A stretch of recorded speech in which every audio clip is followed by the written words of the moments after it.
You want to get on the action? We want to hear from you. Hit us up, faderoutemail@gmail.com. Slide in our DMs on IG @FadeRoutePodcast. Drop us a DM on Twitter @FadeRouteDNZ. Comment on our YouTube channel, The Fade Route with DNZ. Questions, comments, picks, segment suggestions, you name it, we want to hear from you. Get at us, in crowd. Well, it's a big show. Welcome to The Fade Route It's a big bad show tonight. with DNZ. Yeah, it's a big show. Here are your hosts, Cracking up, telling them lies. DNZ.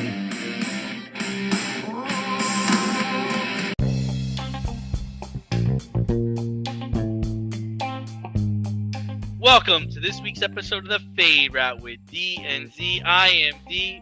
We've got a great show for you tonight. Derek Carr is hitchhiking on the Jersey Turnpike. Rodgers goes into darkness. And all the coaching vacancies have been filled in the National Football League. But we begin today's show with the fallout from the Super Bowl. The Chiefs came back from a 10-point deficit at halftime to narrowly squeak out a 38-35 win against the Eagles. But we can't seem to talk football without officiating controversy lately. Corner James Bradbury was called for a hold on Juju Smith-Schuster on a critical third down that allowed the Chiefs to milk the clock and ice the game with a field goal. Z, did the Chiefs win it, or did the refs blow it? Both can be true. Now, Butker still had to execute that kick. He did doink one earlier in the game. Bang! Doing. So it is possible. It's within the realm of possibility that something could have been fucked up there, right? A bad snap. Like, nothing is perfect there. Nothing is, nothing is guaranteed.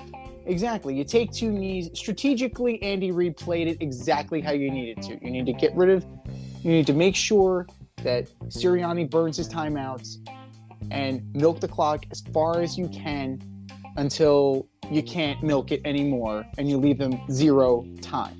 Like, that's how you beat Brady. That's how you beat a dynamic quarterback. And, truth be told, Jalen Hurts had a great game. The MVP of the game.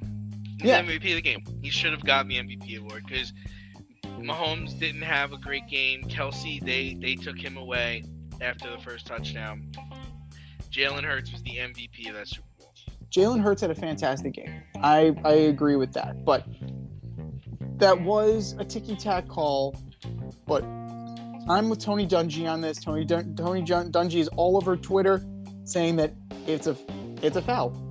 It's a rule. It's a foul. You got to call it. It's a penalty. You have to call it. So my issue is consistency. If you're going to call it in the fourth quarter with 2 minutes left, you better be calling it throughout the game. And the refs were letting some stuff slide. They definitely were. Now, Mahomes, he had, outside of the touchdowns, he had an efficient game, right? Efficient, not proficient. 21-27 for 182, right? No picks, 3 touchdowns. Very workman-like performance on a bad ankle that you could see from a mile away. He was having trouble. Again, I'm going to say it till I'm blue in the face. When does Mahomes have a good ankle? Like, Mahomes has not had a good foot or a good ankle probably since he stepped into the league. So, Mahomes did what he needed to do. Jalen Hurts had a hell of a game. That fumble proved costly. That fumble definitely proved costly. And, it was relatively even. It was a relatively even match game like we anticipated. The Chiefs seem to have found something here in Isaiah Pacheco. They seem to have found a late bloomer. Now, we'll see what happens next year. We'll see what that looks like with Clyde Edwards-Helaire and Jerick McKinnon and what they want to do. Kelsey did what Kelsey did, 81 and a touch, but realistically, it boils down to what the Chiefs were able to do and what the Eagles were not able to do. The Chiefs were able to exploit the Eagles' defense in the fourth quarter. and they did not handle motion well, right? Kadarius Toney was wide open. Sky Moore was wide open. These motions were happening at the line of scrimmage, and the Eagles just did not prepare for this, or they just did not react fast enough. You had these guys open in the flat for walk-in touchdowns. They could have done handsprings. They could have done cartwheels into the end zone. They were that wide open. And, the Eagles, hats off to them. They played a hell of a game. They absolutely played a hell of a game. I'm with Sirianni on this aspect alone. It's not just one call that costs you a game. Is it terrible timing? Yes. But just like when Kevin King had a hold on the jersey and essentially sent Tampa Bay to the Super Bowl, this too, you got to call it. You have to call it, but be consistent about it. So kudos to the Chiefs. They got the job done, and they held on for as long as they could, and they knocked off the Eagles. Well, man, hats off to Sirianni and Bradbury for not blaming the refs, right? I mean, they're 100%. the gracious losers. It doesn't come down to one play. I didn't like the fact that I didn't really see Eagles make adjustments at halftime. I think that's what cost them. You had a 10-point lead going into halftime, and there just weren't adjustments made. Chiefs get the ball, come down, score right after the half. And there was a chance to capitalize. Where was the pass rush? Where was Hassan Riddick the whole game, man? Like, he was one of the sack leaders this year. Where was Ndamukong Suh? Where was Sweat? Where were all these guys? Like, nobody got pressure on the kid with the bad ankle. Yeah. So we do need to give a little bit of credit to the Chiefs' offensive line. You do have to credit them. They kept those guys off of Patrick Mahomes. Yeah. So he could do what he does. 100%. So it goes both ways. Thuney and the boys. Yeah, I mean, for sure. I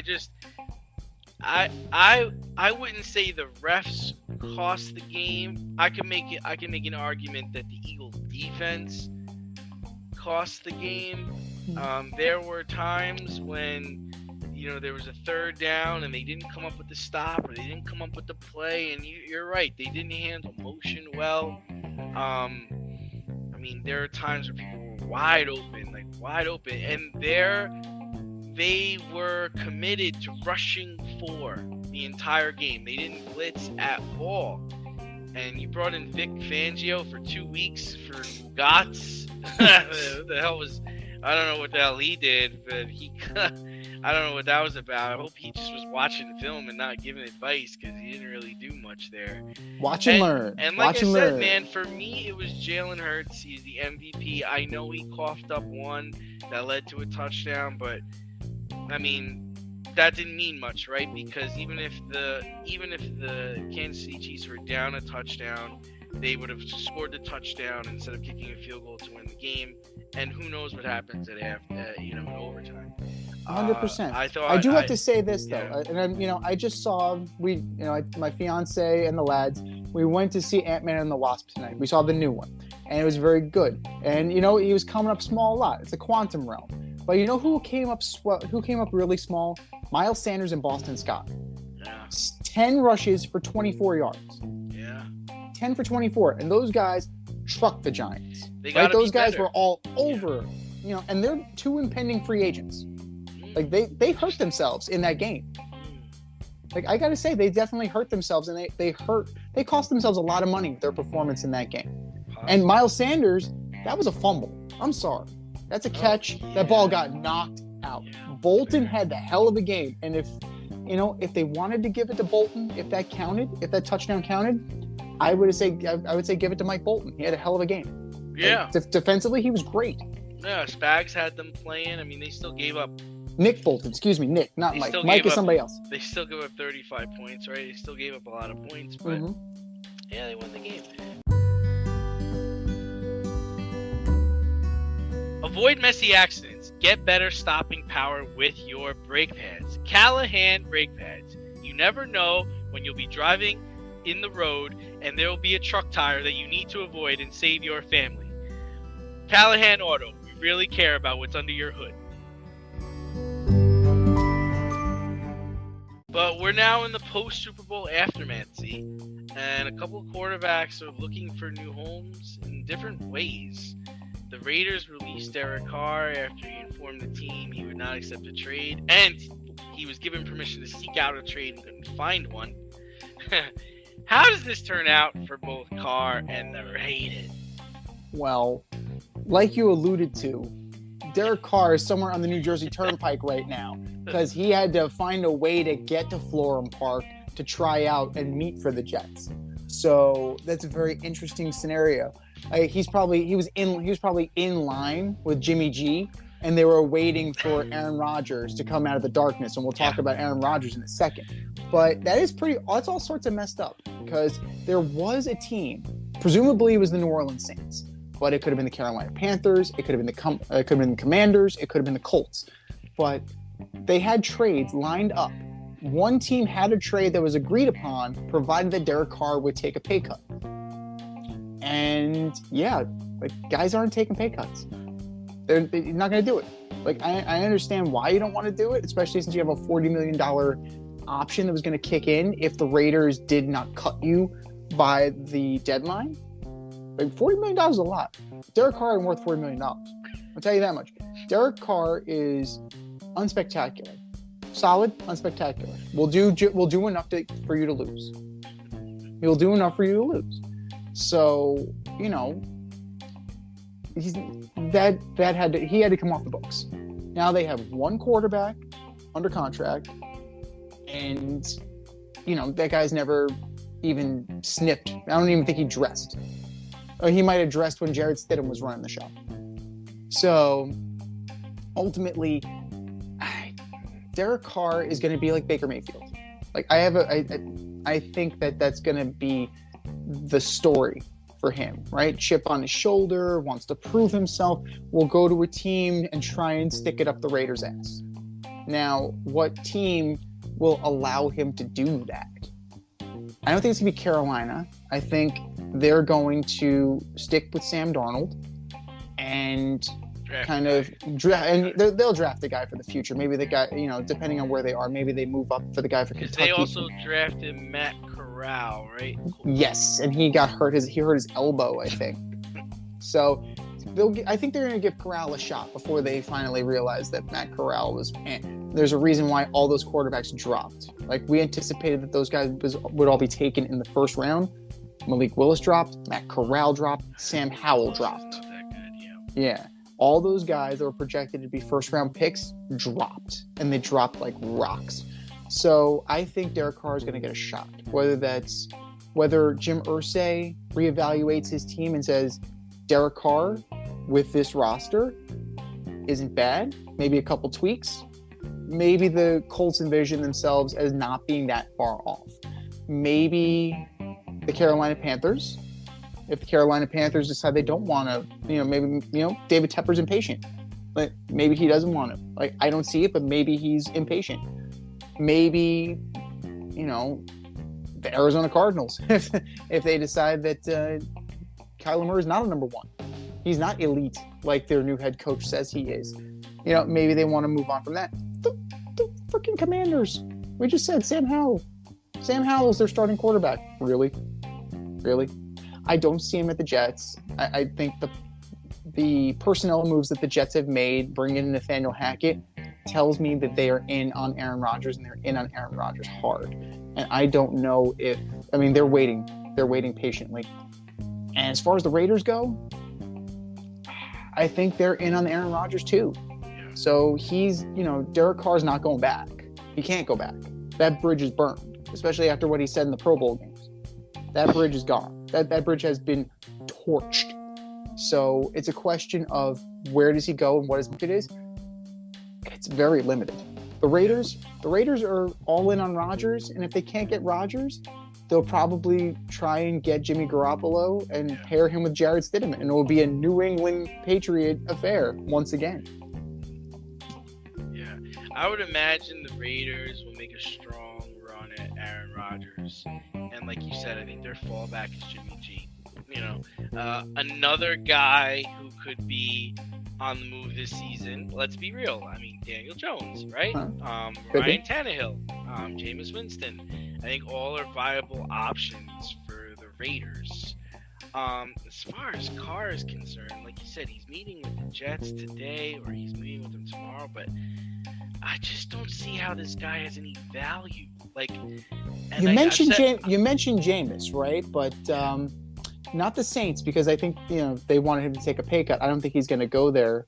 I mean, he might go there on now that he's free of that obligation and he can renegotiate. But what about Tampa Bay? Tampa Bay has Kyle Trask, and that's it. Yeah, certainly. I don't see. Yeah, I could see him. I could see Carr going there, but it's just like he's just. I've been saying it all season. If Derek Carr got cut during the season, like who's picking him up? Like to start, right? I mean, I think he's a good backup. He could be a backup, but to be a starter, like he's never won a playoff game, man. He's got a sub 500 record, and you can't blame it on the coaches. You can't blame it on your teammates. Like you've had good players around you, you've just failed to be successful, man. Like they literally got the best wide receiver in the league to play on the Raiders this year. Their running back won the rushing title. And you still play like dog shit. Like, so the idea that the Jets are interested in him is for what? What's he gonna do here? Like, you already got a guy who can't hit open receivers. He's gonna turn and hand it off to Breece Hall. I guess. I mean, this year there's gonna be quarterbacks coming out of the draft, so it's just like if you're considering Derek Carr, then you've already seen the best of Derek Carr. Why wouldn't you want to draft a guy? That's my whole thing. I don't see his value. If anything, I think the Colts, like you mentioned the Colts, you mentioned the Commies, because I think Eric Bieniemy could coach him. And yeah, the Bucks, because the Bucks are pretty loaded. There's no reason why the Bucks don't play well. I mean, they have running backs. They just need an offensive line. They have wide receivers. But if you address the offensive line in the draft, you got a decent defense. You play in a shit division. Seems like a good idea. Well, here's another one. We're talking about Aaron Rodgers, right? Aaron Rodgers looking inward for answers. He may decide when he comes out of darkness that Green Bay is not an option. So is Green Bay an option for Derek Carr, or are they all in on Jordan Love at this point? They should be in on Jordan Love, right? You drafted him in the first round. It's put up or shut up time. And the whole thing, Z, it's like we talked about. It's not like you won anything with Aaron Rodgers. You didn't win.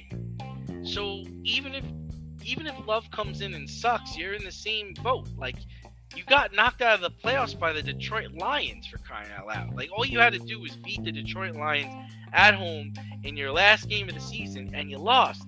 With Aaron Rodgers, all these receivers you drafted, Aaron Jones, that defense, your buddy Matt LaFleur is the head coach. So yeah, bring in Love. Let's see what happens. But you mentioned Aaron Rodgers, and he's looking inward for answers. Rodgers is currently on a spiritual retreat of darkness, which both you and I did a couple years ago. Unplugging from everyone and everything, including lights. When Rodgers emerges and sees his shadow, what team will he choose? I mean, this is such an absurd story. It's so absurd. He's going into a cabin in the woods. It's completely pitch black. There's a slot in the door that will slide open, and a tray of food is going to go in, and you can put your tray back out. It's solitary confinement. He's in the box. He's in the hole. He put himself in the hole. Now, when he gets out of that hole, what's he going to do? Like, the Raiders are probably the best option, just from the simple fact that it's not New York, and I think he's too thin-skinned for New York. I think he and his personal press secretary, Pat McAfee, would be lost here. And I think it would be worse than when Brett Favre got here. His personal press secretary, I like that. Yeah, I mean, who does he go to arrange his missives? He goes to Pat McAfee.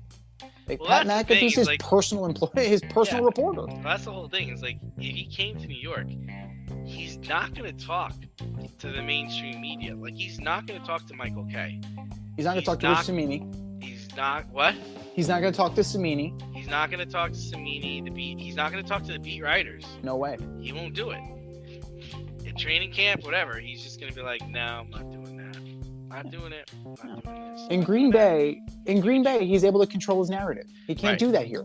Right. Well, he will, and they'll bury him for it, and it's just going to be round and round we go. So, I mean, for that instance, Vegas is probably the best option. They're loaded. They have Jacobs. They're going to have Jacobs. They're going to re-up him. They have Devontae Adams, whom he didn't want to get rid of to begin with. You have, if you keep Renfro and Waller, because he was trying to get Waller to Green Bay. Yeah. So, there are pieces there. If they can ever figure out the defense, and if Josh McDaniels can ever figure out how to be a head coach, there's enough there. But, I mean, it's very limited, right? He's very limited. The team said they would not do anything to accommodate him going to an NFC team.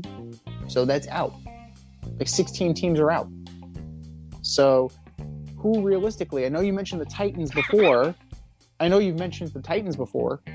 But like they seem to be an afterthought. And I don't know. I really think that the Jets is a bad idea.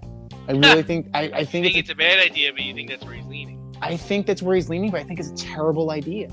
I really think it's a terrible idea. My whole thing is this: I don't. Well, let's put it this way, Z. If you were him, what would you do? If I were him, yeah, what would you do? Well, let's think about it. If I were him, if I go to the Jets, I'm in a division with the Dolphins, who are decent, the Patriots, who are going to be pissed off. Do you really want to mess with a pissed off Patriots team? And then the Buffalo Bills. It's a pretty good division. If I go to the AFC West, I get to kick around the Broncos. Okay, I get to kick around the Broncos. That's fine. But then I also have the Chargers and I have the Chiefs. At best, I'm a third place team. Even with me, if I'm Aaron Rodgers, I have to be realistic. I'm not Jesus. I'm not turning this team around just by my mere presence. He may think he's Jesus, but he's not. So I gotta say, like, I'm gonna either be in third place or I'm gonna be in third place. Why do that when I can stay in my own division and possibly win it next year? Because I don't believe in the Vikings. The Lions are the Lions. They're relevant once every 100 years. And the Bears are rebuilding. Get me a wideout. Just go get me a wideout. Go trade for DeAndre Hopkins. Get me Odell Beckham. But he had Adams. Like, he had the white. He had it all. He had it all in Green Bay. And they were successful. They didn't win any championships. They were in the mix. You sound like a Met fan right now. They're consistently in the mix. Success is winning a Super Bowl. Well, that's success. Not winning the Super Bowl is failure. Winning 4 MVPs and only having 1 Super Bowl victory in 2 appearances is a failure. Being in 1 Super Bowl since 1969 is a failure. So that is a failure. And he's still not going to change that. He's not going to erase all of that history if he comes here. If you're Rodgers, is Tampa an option for you? Do you look at Tampa and say, Tom did it. I could do it. I could go there and I could work with what they have in that shit division. He would never do it because he's replacing Tom Brady. But I'm asking if you would. If you were him, would you? It makes sense. It definitely makes sense. But how are we going to facilitate that? Because Green Bay is on record saying that they will not trade him to an NFC team. Now, unless they're asked for the moon and the stars, and Jason Licht believes that this team is close. And they're not bad. They're not bad. Like, they had major offensive line problems. The wideouts and Tom were on different pages this year. Like, if Aaron Rodgers goes in and he gets with the wideouts early and they work together and develop a chemistry. I know. He's not doing that. But I'm saying you wouldn't do it either, though. If you're him, you're not doing that. listen, then sit there in Green Bay and shut up. Nah, There's the answer. I think he's already. I told you this when we first heard about this, Rashid. He already made his decision. That's why he's going into darkness. When he emerges, he will choose the New York Jets. Oh. And this is the sole reason for him venturing on this escapade into darkness. He needs to go into darkness. He needs to go low. He needs to just be beneath the surface, because when he emerges, he's going to have to walk through hell this season. And he knows that. And I think that's the reason why he's going into darkness, because ultimately this is his best chance at winning a Super Bowl, is to link up with them because they think they're a quarterback away, and you're rolling the dice. That's basically, I really believe that's what the reason for this retreat is for. He's made his decision. Green Bay has made their decision. Everybody's on the same page. It's just a matter of they need a final green light from him. He's going to go into darkness. He's going to emerge and say, all right, I think I can do this. I'm ready. I can do it.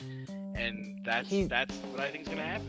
Yeah, but you know what? You know as well as I that there are many high-profile athletes who think they can handle New York until they get here. Oh, I know. I don't think he thinks he can handle it. I think he knows it's going to be an uphill battle every day, and that's why he's getting ready for it. Mm-hmm. That I think he knows that he's going into that knowing this, and I think he's going into it saying, "I'm going to try to do 2 years, but if it's a bitch, I'm getting out after 1." I really truly believe that that's what he's thinking in his head, and that's what he's gonna do. Now, if you're the Jets, I'm going to put this out from the Jets' perspective. If you know you're only going to get 2 years out of him, why are you going to move the sun, the earth, and the stars? Because the Jets think they're going to get 3 or 4 years out of him. Because they are delusional, and they think they're going to win, and then win again. And I think what they really truly believe is they're going to get to the AFC Championship game next year. And he'll come back because they were so close, and they'll win it the year after that. That's what the Jets really think. I don't know how they could possibly think that, given this track record. They don't have a choice, right? They don't have a choice because they have to sell the sun and the moon and the stars because they missed on Zach Wilson. And this is how everybody keeps their job. This is your boy, the GM, going to Woody and being like, listen, we did all this without a quarterback. Give me the okay to trade our future for this guy, and we will get to a Super Bowl in 2 years. And if you're Woody, you look at this and you're like, okay, well, I'm a pragmatic guy. We did win all these games with nothing. If we get an elite quarterback, we did it with Brett Favre. We did really well. He also came from Green Bay. Yeah, go for it. Let's see if this works. It's exactly how it went down, man. It's exactly how it went down. I know these people. I know the family. I know the pedigrees. It was a 20-minute conversation. That's basically how it was laid out. Yeah, but I also know that the Brett Favre experiment started out great, but ended extremely poorly because he hurt his elbow, and then he started sending dick pics to people. Well, it ended poorly for the Jets, but if you remember, he made his way onto the Minnesota Vikings, and they were a problem for the first 6 weeks of the season until they went to Pittsburgh and got their bells rung. But they still made it pretty far. They still played really well.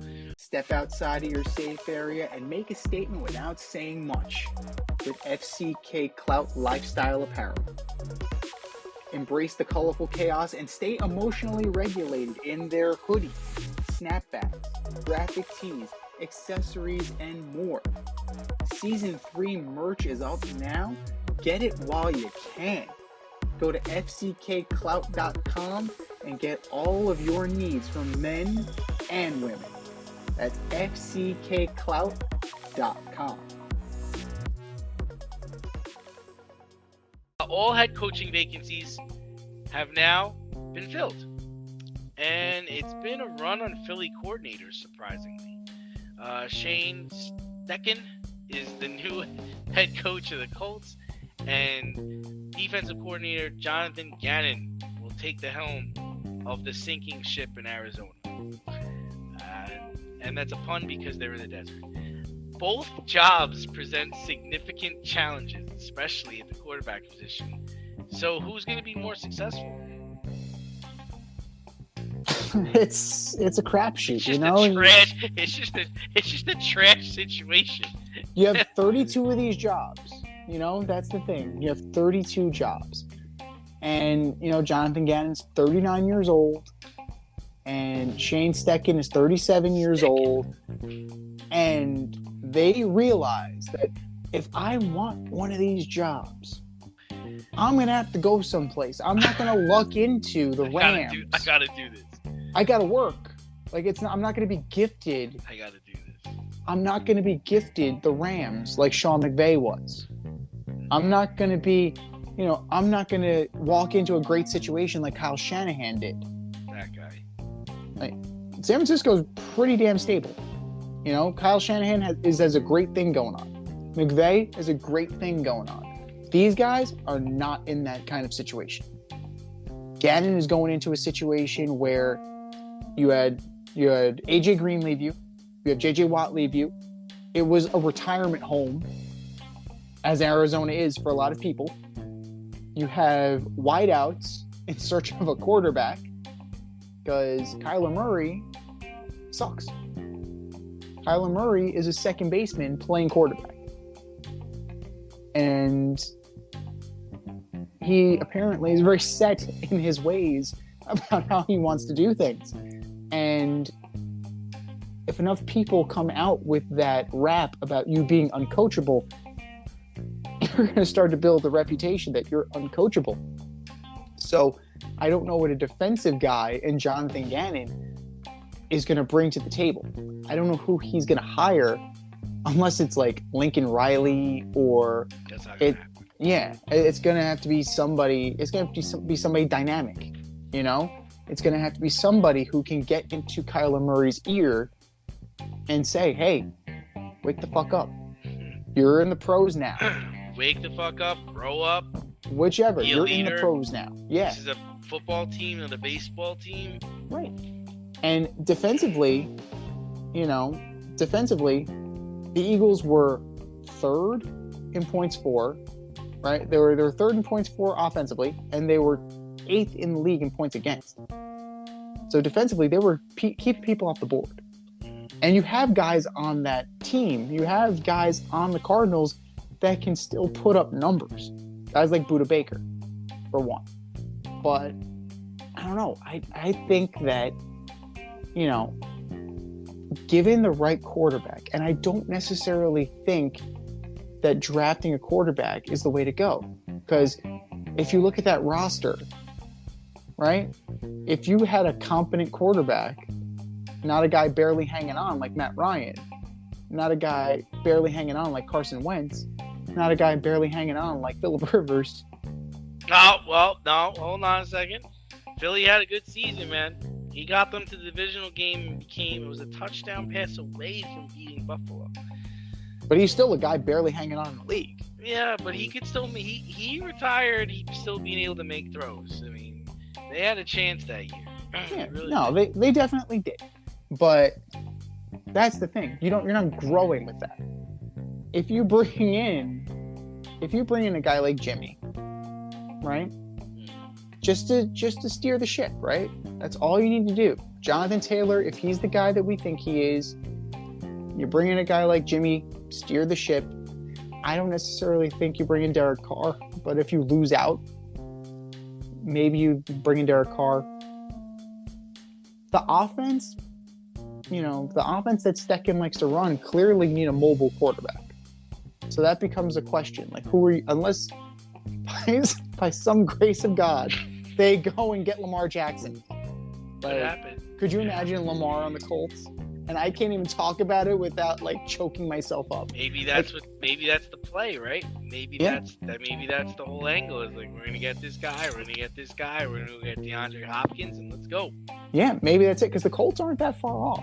They had a very bad year last year, but a lot of that has to do with instability at the coaching position, hiring a guy off TV just because he once played for the franchise and is saying complimentary things about you, that's an Irsay problem. If they can somehow get Irsay to kind of step back like he did when Tom Moore and Peyton Manning were there, maybe just maybe. But I think that the Colts are closer, so I think Stecken is going to be more successful in the short term. Long term, both of these guys can be out in like 4 years. Yeah, both these guys are not going to make it that long. No. Yeah, I kind of agree with you. I like the Colts situation. They have a wide receiver. They have a good offensive line. They have a good defense. They have a stud running back. They're literally just need a quarterback to deliver the ball and deliver it on time. I'm with you. I'm in the camp of go get DeAndre Hopkins. I didn't think about them getting Lamar Jackson, but that could certainly work. The irony of the Ravens, the irony of Baltimore and the Colts making a trade. I just love it. I mean, I think a more likely situation is landing a guy like Jameis Winston or landing a guy like Jimmy G. That seems very plausible. Derek Carr, I don't know if they're gonna do that. I mean, you've got to be in a situation where you have to be able to look past his years with the Raiders to be able to take Derek Carr, and I don't think as much talent as the Colts have, I don't think they can do that. And as far as Arizona is just a shit show. I don't know anybody. I don't even think Eric Bieniemy would take that job. We're talking about him next. Because Kyler's not going to start the year. Mm-hmm. Okay, and he's going to come back, and you don't really have a running back, and you probably losing Hopkins.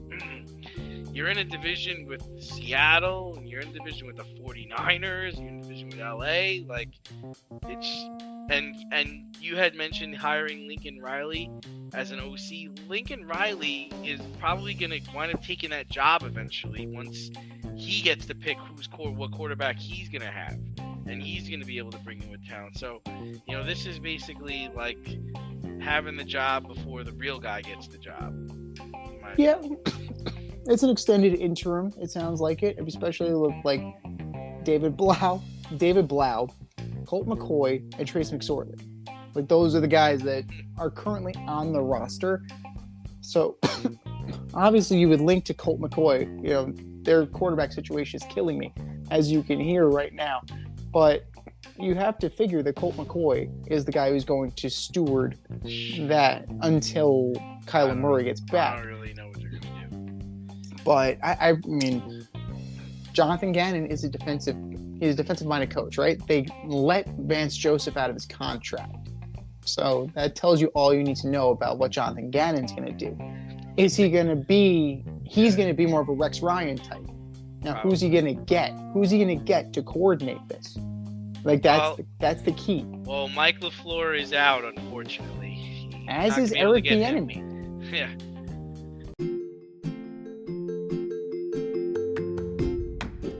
You can't help but smile when you see a balloon. The simplest occasion is a party. Westchester Pop Stars, located in New Rochelle, New York, offers balloon styling and decor for all life's events. Birthdays, anniversaries, weddings, showers, school and corporate events, store openings, or just because. Westchester Pop Stars takes balloons and shapes them into works of art, creating decorative installations for your special occasions. No event is too big or too small, and their custom personalization service is top-notch. Westchester Pop Stars is a private studio, quickly expanding. In-person consultation is by appointment only. Send an email to westchesterpopstars@gmail.com for more information or to schedule an appointment. No need to hire an event stylist. All you need is balloons. Currently servicing Westchester, Putnam, New York City, and Connecticut. To find Westchester Pop Stars, search for them on Instagram, Facebook, or Google. Yeah, another coaching carousel in another year. Well-regarded Chiefs offensive coordinator Eric Bieniemy doesn't get hired. And what does he have to do to get over the hump, C? Or is there something more nefarious going on?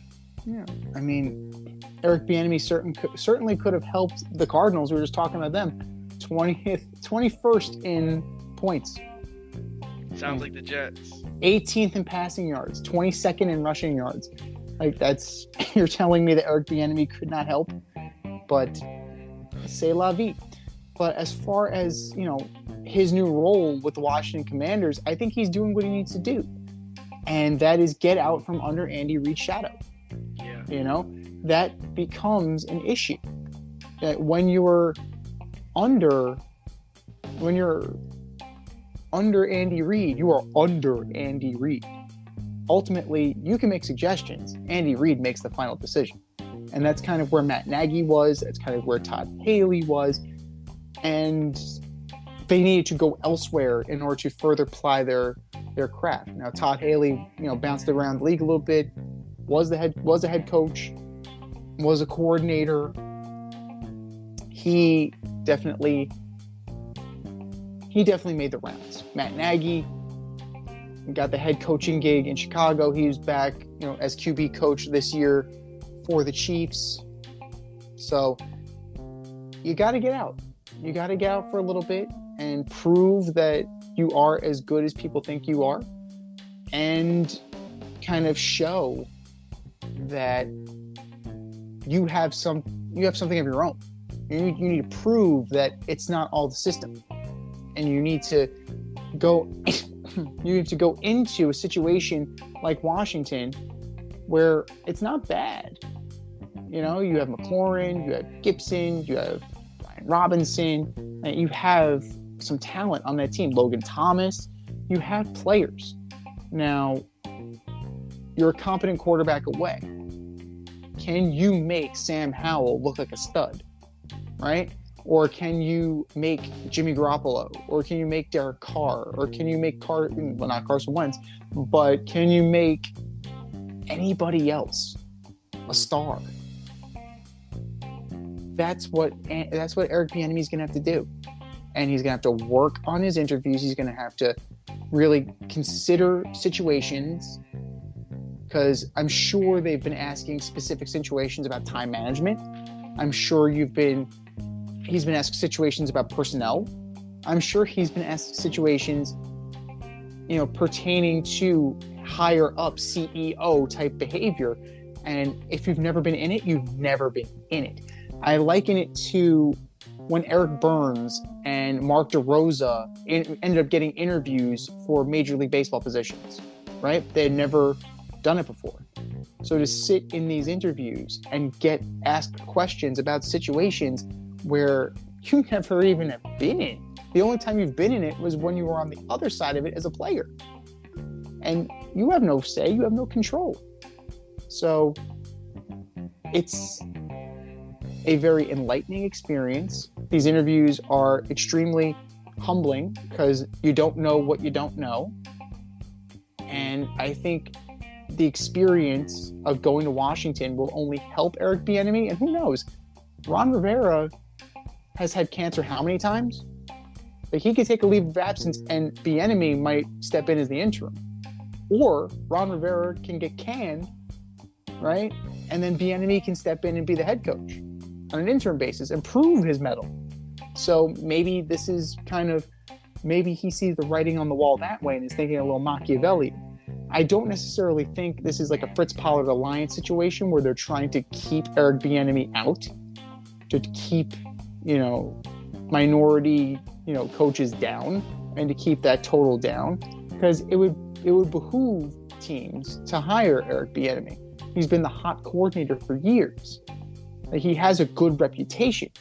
That's a guy that you want on your staff.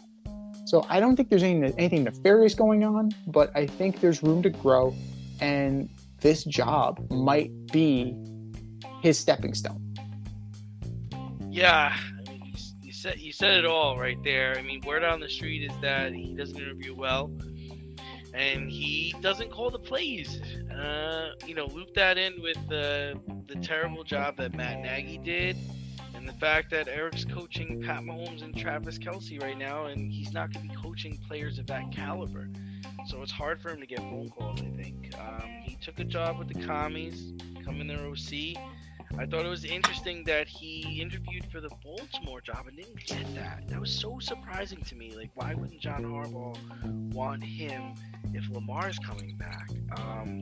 But I think if he has success in Washington, the more doors will open for him. I'm sure that that Colts job and that Arizona job will be opening up shortly. I mean, there are those are two that'll open up. I mean, Tampa Bay, Todd Bowles has not distinguished himself as a head coach. So LA. Either one. Either LA. Seattle. There are going to be lots of vacancies coming up. Green Bay. Houston. Houston's always available. Like I think I saw their job posting on Indeed today, so it's very interesting.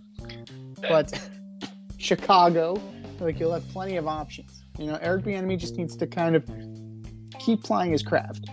You know, prove that he is as good as people said he was, and prove there's a reason why he was getting these interviews. You know, I think he's going to be all right. He's going to end up with a job in this league. It's only a matter of time. Now, that is very telling. You mentioned that Todd Monken got the job as OC. Now, Lamar Jackson had a say in that? Really? Okay. I mean, if that's what you're saying, right? Because they were going to give, they wanted to give Lamar Jackson more input into personnel and into coaching. I don't know. A guy that was just coaching Patrick Mahomes, I'd probably want to pick his brain a little bit. I would probably want to figure out, you know, especially since I have a dynamic tight end in Mark Andrews, right? How can we make this even bigger? How can we make this even more explosive? But, you know, what can you say? Like maybe they're just content with being a running team. And if that's the case, then Baltimore is going to get lapped. Because you have a full year of Watson next year, as unfortunate as that may be. You're going to have Joe Burrow's not going anywhere, and the Steelers are going to be really good next year. They're going to be dangerous. It's very possible that if they stay stuck in the mud like this, the Ravens could be in last place in that division. So, I don't know. I have a feeling that the Eric Bieniemy miss is going to be a major one for the Baltimore Ravens.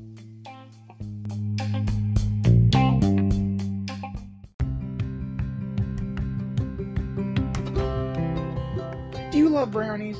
Of course you love brownies. But you know what's better than a brownie? A delicious, handcrafted, gourmet brownie delivered right to your doorstep. That's what our guys at Sweet Life Brownie Co. offer. Chef Tommy D and the crew offer a dozen delicious delights that you will crave, from the classic OB to Dutch apple to campfire s'mores and many more. Check out their website, sweetlifebrownieco.com, for their Friday brownie drops. At noon, their site goes live and you see what they're making. Since you're there, become a site member and earn points. You earn 50 points just by signing up. Make sure you follow them on Instagram and Facebook too, at sweetlifebrownie_co, for the latest updates and their latest releases and creations. That's sweetlifebrownieco.com. Give them a call, 845-641-3043, and tell them D&Z sent you. That's sweetlifebrownieco.com, 845-641-3043. Sweet Life Brownie Co., because there's always room for a brownie.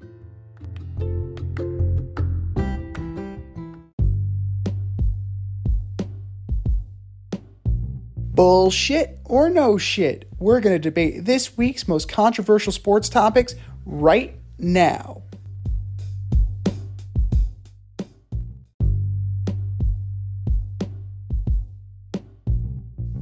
All right, boys and girls, here's how it goes. We have a statement. It's either bullshit or no shit. Bullshit or no shit, number one. Kevin Love ends up with the Lakers when he's bought out by the Cavs. Man, I think this is bullshit. I think actually the Knicks and the Mavericks are going to jump on him before the Lakers do.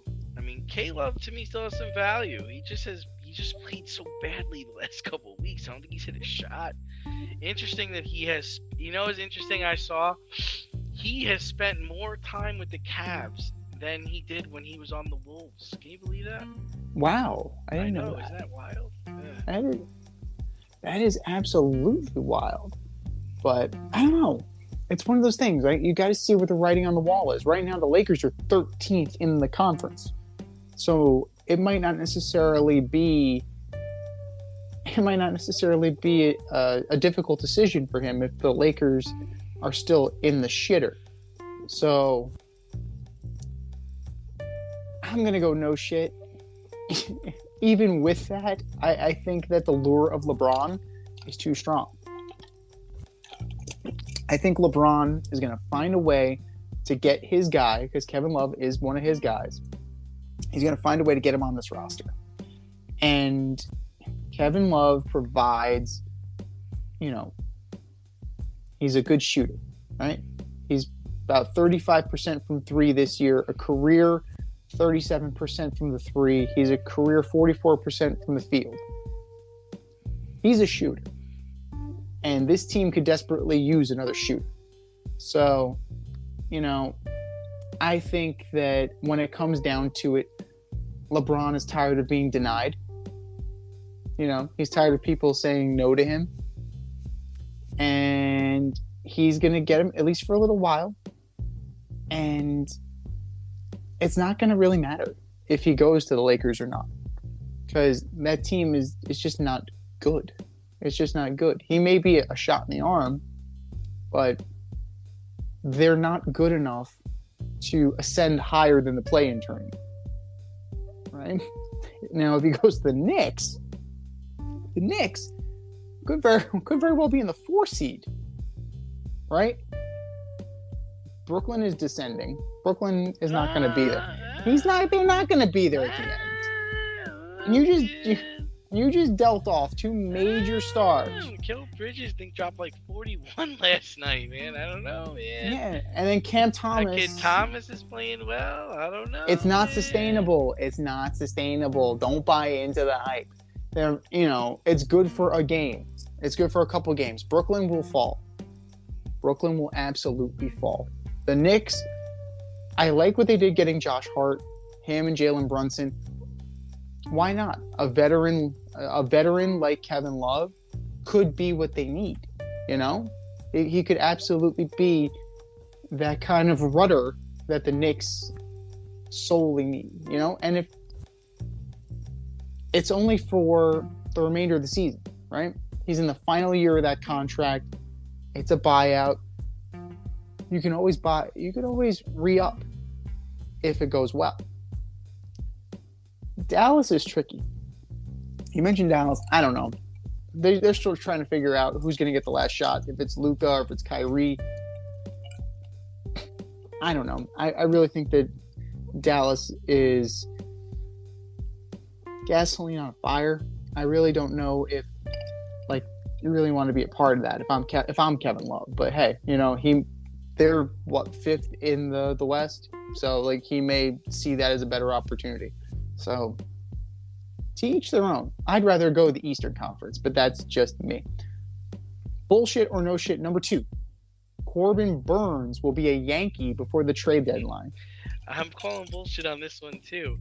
I think, this is for the only reason I say that is because he's getting traded to a contender, and the Yankees ain't gonna be a contender, my man. So I could see him going to a Seattle, an LA, a Houston, Toronto, or even a Baltimore, but he ain't going to no Yankees. I'm going bullshit as well, but for a different reason. Now, the relationship between Burnes and the Brewers, it's hurt right now. But that's arbitration. I think players are forgetting, They are really forgetting that the whole point of arbitration is so that the club doesn't have to pay you a lot. You can't take it personally. They're going to try and find a way to make sure that you don't make a lot of money. Because if you make a lot of money, they have to pay you a lot of money.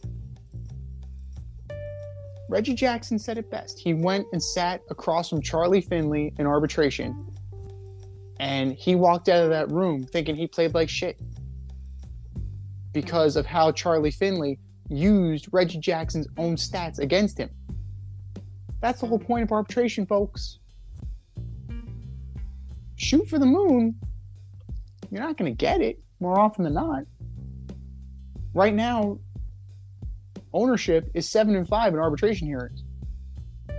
And the 5 wins have been modest wins. So, I mean, I get why Burnes is upset. You know, very raw in the moment. Like, it's very raw to hear what the club thinks of you. I understand that. But the Yankees are going to be gun shy. You traded for Sonny Gray. Colossal failure. Colossal. And granted, the prospects that went back out didn't become anything. You traded for Frankie Montas. He has shoulder surgery. He's done for the year. You already traded Sears and Waldachuk for him, and they're on the Oakland roster. They're probably going to make the big league club out of spring training. Sears may very well be the opening day starter, just because who the hell else is going to take the ball in Oakland? But I think Brian Cashman is going to be gun shy about trading for another mid-market starter. Granted, Corbin Burnes has won a Cy Young, right? Like, he was 12-8, 2.94 ERA, 35-19 for his career. That all goes out the window the moment you put on the pinstripes. It takes a special kind of pitcher. It takes a special kind of player to wear the pinstripes and wear them well. And I don't know if a guy that's getting this bent out of shape over an arbitration hearing is going to be able to handle the in and out of a meeting. I don't think he's going to be able to handle the in and out of a season. I don't think it. I don't see it. And I think it's going to be too rich for the Yankees' blood. I can see, well, the Mariners, Jerry DiPoto will trade for anybody. Like, Jerry DiPoto will trade for a ham sandwich. It's just what he does. Like, the Angels might get involved because the Angels have needed pitching for years. If the Orioles are sniffing around contention, maybe the Orioles make a move. But Yankees, nah, I don't see it. I think you're looking at a bunch of minor league free agents, depth at Scranton, and trying to like hold this together with duct tape and glue. But you know, it's too rich. It's definitely too rich for Cashman's blood. Bullshit or no shit. Number 3, Major League Baseball's new rules will make a difference this season. Bullshit. I mean, define make a difference. Like, if you mean irritate pitchers and hitters, then yeah, absolutely no shit. I mean, teams have figured out how to shift. I sent you the diagram yesterday. Mm-hmm. I don't think bigger bases will do anything. The extra inning rule still sucks. So, yeah, I'm going to go with bullshit. Well, what are we trying to do here? Like you said, like what or how would we envision success? A shorter game? Like a real baseball fan? Why do they care about the length of the game? Who bitches about the length of the game? The players and the broadcasters. The people who work in the game bitch about the game. Baseball fans go to a game to watch the fucking game, however long it takes. Now, the disengagement rule, you're gonna find a way. You're gonna find a way around that. Can you imagine? Like Ricky Henderson would start. Like, okay, he's already stepped off twice. I am going to be right in between first and second base. I'm going to be 45 feet away from first base. I'm going to dare him to step off because that's a balk under the new rules. Like, I'm going to dare him to do something. It's absolutely ludicrous. The shift is the shift. Batting averages will go up. I'm fine with that. If that means fewer home runs, so be it. If it means fewer strikeouts, even better. Put the goddamn ball in play. Put the goddamn ball in play. For God's sake, you're there to hit the ball. The pitch clock, there are ways around the pitch clock. You know, we went, my fiance and I, we took the lads to the Dunedin Blue Jays game. They had a pitch clock. You know, it kept the game moving. It definitely kept the game moving. That's for sure. Intense moments. Do you really want a guy rushing through? I don't necessarily want that if I'm Major League Baseball. Right. But yeah, do I want a guy like, you know, oh shit, I mean, I got 5 It's seconds here to make raining. this. I'm not sure if I can really grip this and throw it as fast as I can. Meanwhile, Shohei Ohtani's at the plate. Yeah, that seems like a really bad idea. And then let's get to the bigger bases, right? The pizza boxes. I guess it'll limit injury. I think that's the only thing. Like, you know, first baseman won't get their ankles stepped on anymore, or like they'll provide better, you know, provide more cushioning against the takeout slide at second. It seems like okay, it is what it is. What really pisses me off is the ghost runner. Yeah. Why do we still have that? Yeah. It does not need to be there. Like, I'm sick of it. It's so beyond Bush League. Right? And never mind that it cut down a 14-inning game to a 10-inning game. Okay, that's fine. But all you're doing is pretty much giving a runner in scoring position already. You're potentially extending the game more. You're keeping it about the same.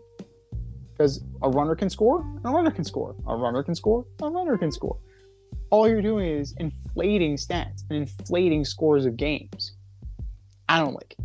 Like, I understand where people want to go home. I get it. Real baseball fans don't care. It's a national pastime. It's play without a clock. It was perfect. It was perfect until you started messing with it. Now, please, keep your goddamn hands off my game.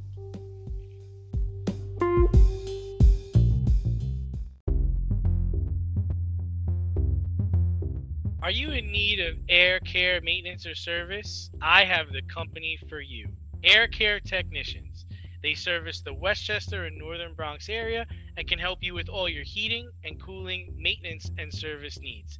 Just give them a call at 914-315-1547. Again, that's 914-315-1547. Or shoot them an email at aircaretechnicians@gmail.com. These guys are the real deal as they are veteran-owned, licensed, and insured. Make sure to tell them that D&Z sent you.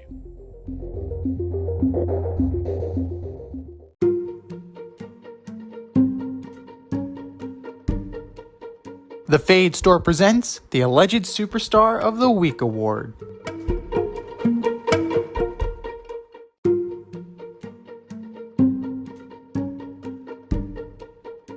All right, boys and girls, you know what time it is. It's time for the Alleged Superstar of the Week. You know how it goes. We put up a poll on our Twitter account at FadeRouteDNZ, and you vote, and you vote, and you vote, and you vote. And the winner of said vote gets the coveted ass trophy and a shout out on this here show. Do you know who took home the coveted ass trophy last week? I don't. Manchester City. That's 90 financial violations. 90. That's a lot. So we'll see what happens there. Potential relegation is on the table. Forfeiture of wins. All sorts of good shit. But that was last week. This is this week. Who are your nominees for Alleged Superstar of the Week, D? All right, first up, I got the New York Jets bringing in Derek Carr to talk about what? We're not talking about playing quarterback. He's 63-79 record as a starter. with 0 playoff wins. Do better, New York. Just do better. Next, Kevin Durant. During a press conference, you said you liked the Suns' title chances. No shit. They had all the pieces before you even got there. Kevin Durant, this is your MO. Go to a good team to win championships. Do better, Kevin. Just do better. And last, and certainly not least, Frankie Montas. After going 1-3 with a 6.35 ERA, you decided to hurt your shoulder before even spring training starts. Oh man, you need surgery that will likely cost all of the 2023 season. Frankie Montas, you, my alleged superstar of the week. Z, what do you got? Frankie Montas is putting the ass in Montas with his performance so far as a Yankee. So, who knows? Who knows with him? We'll see if he gets it right. But I'm going to start with the Brooklyn Nets. Posting a thank you on their socials for Kyrie Irving. What exactly are you thanking him for? For blowing up the franchise? That's awesome. Like, I'm confused. That's awesome. I'm very confused by that because his actions directly led to the downfall of your team. Who am I not paying around here? Like, what are we talking about here? Like, your selfishness wrecked the franchise. Kyrie Irving, you are my alleged superstar of the week. Cam Thomas, Mr. 40 points, for his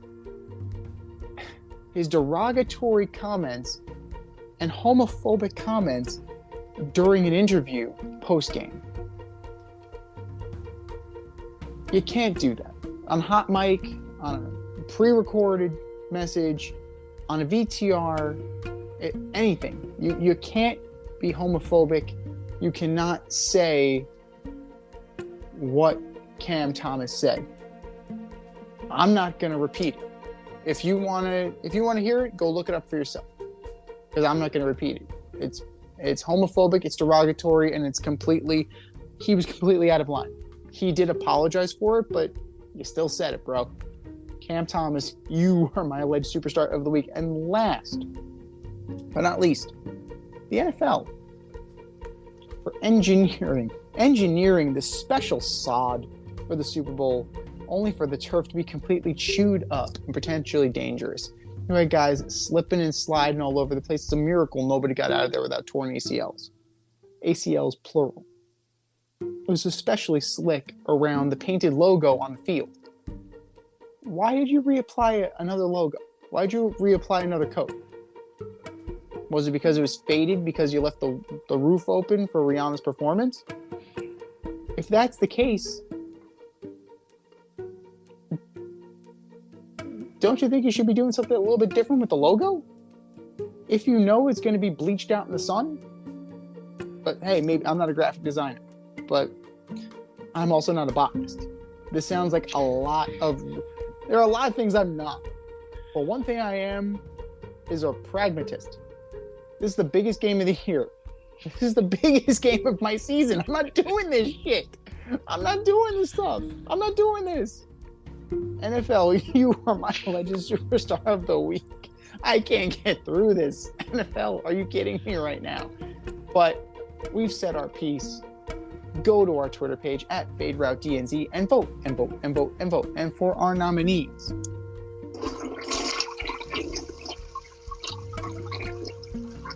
just do better, boys. Just do better.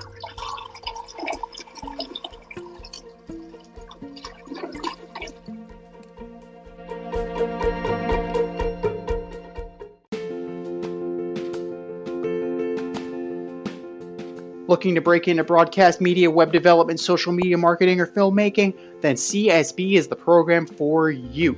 From day one, you'll be trained hands-on by industry pros like friend of the show Rob Adams, whose goal is to get you trained and get you working in months, not years. CSB offers 8 and 16-week programs in small class sizes designed to give you the personalized attention you need. If you can make it in person, there are 5 East Coast locations. If you can't, they offer virtual classes too. How great is that? And once you graduate, you become part of the alumni network that gets you to the front of the line. Trust me, I'm an alum myself. Go to gocsb.com today, request more info, set up a studio tour, and who knows, you may very well be on your way to a career in broadcast media. That's gocsb.com and tell them Z sent you. gocsb.com.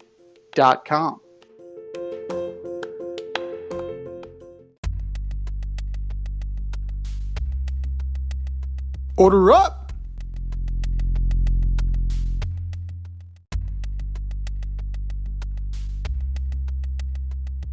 All right, boys and girls, our Major League Baseball preview starts this week. It is time for us to order up. Order up, order up.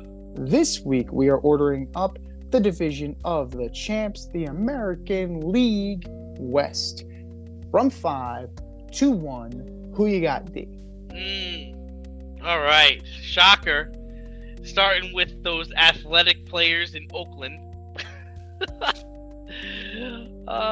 They seem more interested at where they're going to play in the future than fielding a competent baseball team. Let's just put it that way.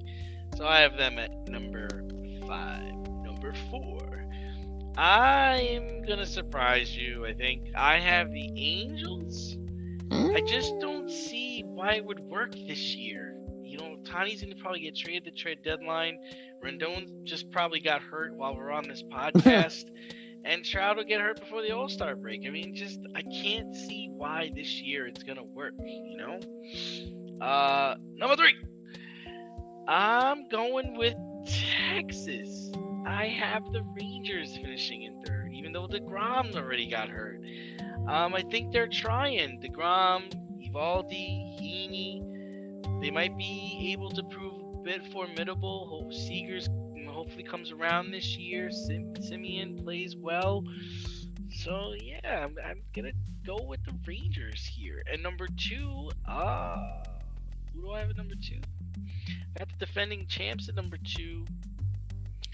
If, it's a well-oiled machine, I get that. I just, I'm trying to see if something different might happen this year. And so I have them, I can't see them finishing below 2nd.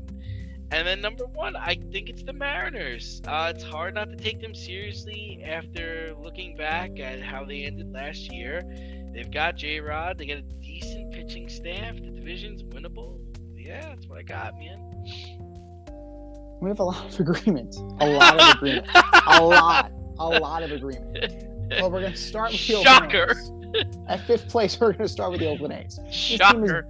The owner wants his team bad enough to move to Miami. The problem is there already is a team in Miami. So I don't know what they're going to do. And they don't have a lot of options left of players to sell.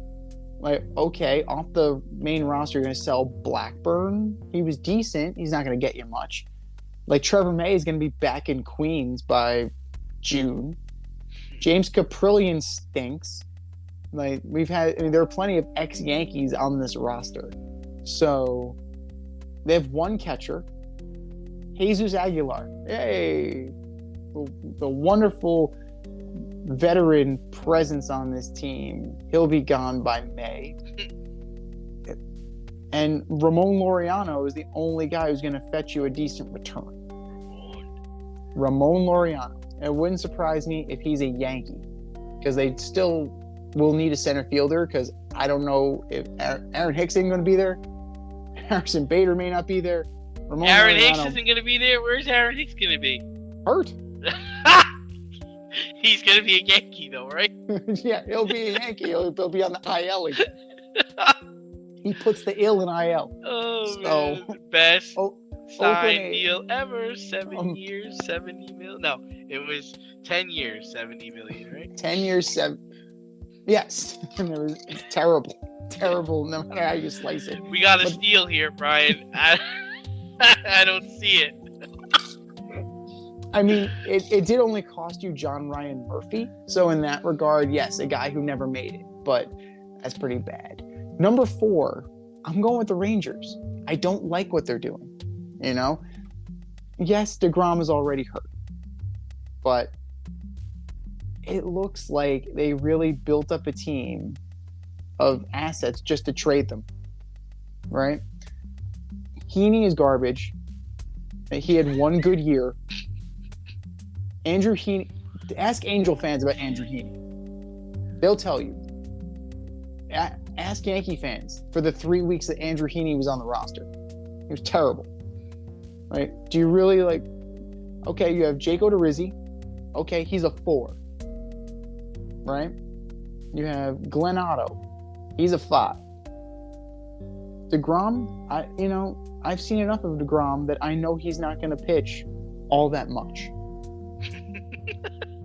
Like the past 2 years, he's not pitched all that much. Actually, 3 since the pandemic year. He hasn't pitched all that much. So he's either going to be very rested or it's the beginning of the end. We're going to see. Evaldi, he's hit or miss. John Gray, hit or miss. It's just, there's not a lot there. And offensively, you're looking at Simeon and Seager. This team's really not that different offensively. What makes me think that they're going to be better? They'll be good enough to lose. They were good enough to lose without Jacob deGrom. So I still have them in 4th. 3rd place, I have the Angels. Now, you gotta figure at some point, right? At some point, these guys are gonna be healthy, right? Trout is gonna be healthy. Rendon is gonna be healthy. You brought in Gio Urshela probably as an insurance policy in case Rendon is hurt. You brought in Brandon Drury. You have some depth on this team. You have veteran players. You brought in Hunter Renfroe. I think that's going to be a really good addition. Renfroe is going to have a great year for them. It boils down to pitching. It really boils down to pitching and health. And if they can get anything out of anybody behind Shohei Ohtani, they can be a solid team, like on the outskirts of the wild card. Tyler Anderson, you're going to get a chance to prove that what you did last year was not a fluke. Right? Reed Detmers, you pitched a no-hitter last year. Let's see if you can keep it going. Matt Moore, you're trying to resurrect your career. Re-resurrect. It's like the second time you tried to resurrect. So they're buying low. They're buying low. I think they're finally going to luck into some health. 2nd place, I'm with you. I'm going with the Astros. This team's another year older. This roster, I don't know about the pitching. I need to see more. Like, can they do it for another year with these guys? We'll see. But they're going to be good. At the very least, they'll be a wild card team. It wouldn't surprise me if they won the division, but I think they're going to slide back just enough to let the Mariners in, right? A full year of Luis Castillo, J-Rod, Teoscar Hernandez. They got him from the Blue Jays. Maybe Kelnick takes the turn that they want. They hope he's taking. He's going to get playing time because Taylor Trammell is hurt. AJ Pollock, they brought him in like maybe for a nice depth move. They're a little thin in the infield, but the pitching is really where it's at. I really like the depth on this team. I like, having Castillo. I like having Festa. George Kirby is a solid pitcher. Chris Flexen went to Korea and came back a different pitcher. Right? I saw him on the Mets. He was an absolute scrub. He goes to Korea. He comes back. He's a different guy. So I think that they're going to be A-okay, and you never count out Trader Jerry. I could easily see a 1-2 of Luis Castillo and Corbin Burnes on this team. It's within the realm of possibility, 100%. And I think this is the year that the Mariners take the next step. This has been the Fade Route with D&Z. Thanks for tuning in tonight. Catch our podcast on Wednesday nights on iHeartRadio, Spotify, or wherever you listen to your podcasts. So until next time, stay fade, everyone. Time for us to run the go route, but we'll talk to you next week.